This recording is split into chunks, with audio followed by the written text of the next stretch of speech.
नमस्कार दोस्तों, मेरे चैनल शिव भक्ति केपी में आपका स्वागत है।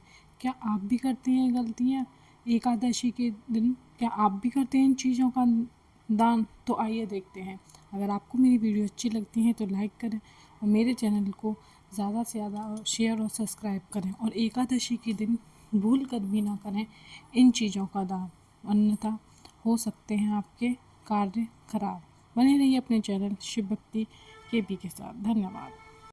काम करना चाहिए, उसे फल खिला देना चाहिए, उसे दूध पिला देना चाहिए, लेकिन अन्नदान एकादशी के दिन नहीं करना चाहिए, बिल्कुल भी नहीं। एकादशी के दिन नहीं करना चाहिए। नामदेव जी महाराज की निष्ठा एकादशी में भी बहुत थी। इतनी निष्ठा थी एकादशी में कि खुद भी व्रत रखते थे, बच्चे भी व्रत रखते थे, पत्नी भी व्रत रखती थी, और कोई आ जाए तो उसको भी व्रत करवाते थे। गलती से भी किसी को अन्न नहीं देते थे उस दिन।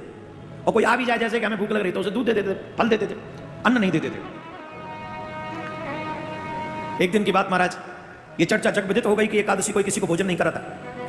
एक दिन भगवान को लगा कि अपने भक्त की परीक्षा लेनी चाहिए।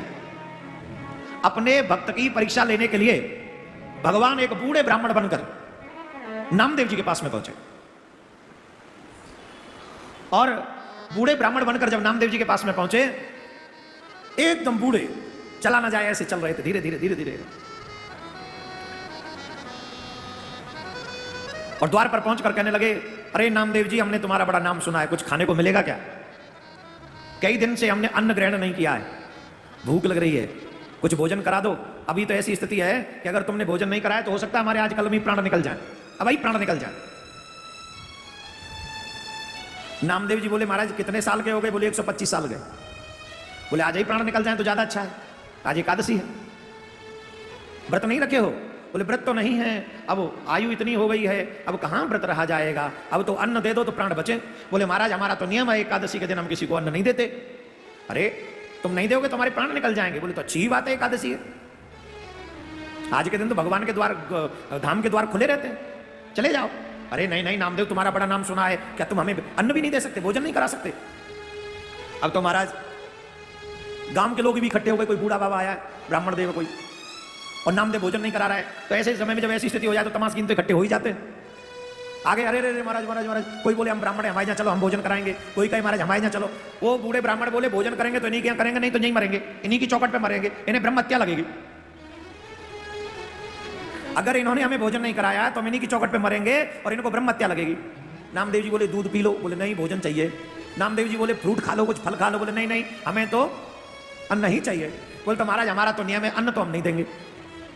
बोले हम मर जाएंगे, तुम्हें ब्रह्म हत्या लग जाएगी। बोले जैसी आपकी कृपा,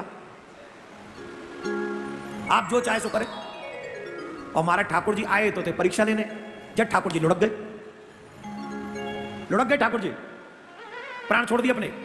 अब तो गांव वाले लोग बोले, अरे राम राम राम राम राम राम, अरे ये तो नाम का साधु, वैसे ही भक्त बनता है, ये कुछ नहीं जानता, देखो ब्राह्मण मर गया, ब्राह्मण, इसे ब्रह्म हत्या लग गई, इसे ब्रह्म हत्या लग गई।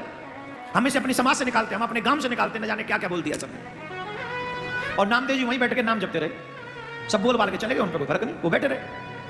अब सुबह हुआ और ब्राह्मण देव वहीं पड़े चौकट पे गए, वो ऐसे ही पड़े।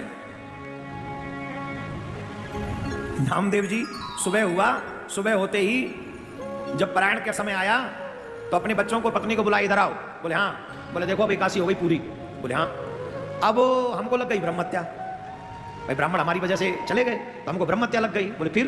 बोले तो अब यह है कि हम अपना शरीर अग्नि में समर्पित कर देंगे, जलती हुई अग्नि में शरीर त्याग देंगे, क्योंकि हमारे कारण ब्राह्मण को ऐसा हुआ। पत्नी बोली मैं भी आपके साथ चलूंगी। बच्चे बोले हम भी आप ही के साथ चलेंगे। बोले तो अच्छी बात है, गांव वालों ने हमको त्याग दिया, हमें पूछेगा ही कौन, अब चलो अग्नि के हवाले हो जाते। सब बड़ी सी चिता बनाओ, बहुत बड़ी। स्वयं नामदेव जी उस चिता में प्रवेश करने लगे। जैसे ही गांव वाले इकट्ठे हो गए, देखो नामदेव जा रहा है, नामदेव जा रहा है, पूरा घर, और नामदेव जी को हृदय से लगा लिया। नामदेव जी से कहने लगे, आज हम तुम्हारी एकादशी की निष्ठा को देखकर प्रसन्न हो। क्या गजब की एकादशी की निष्ठा है कि अन्न किसी को नहीं देना है।